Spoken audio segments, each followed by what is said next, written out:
A to znáte ten for, jak jede ten papež v tom papamobilu, má řidiče a teďka si chce zkusit řídit, jaké to je řídit auto, protože má všude sebou toho osobního řidiče.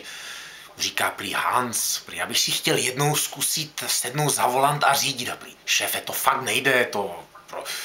A ten papež moc prosí, říká, no tak jo, tak se teda přehodí a papež tak řídí a teďka z ničeho nic, je tam silniční kontrola, tak policajti zastavějí, papež tak stáhne to okýnko, tak tam podává nějaký ty doklady a ten policajt se na to tak dívá se do toho okýnka, dívá se na ty doklady a teďka prý, šéfe, šéf, no co je?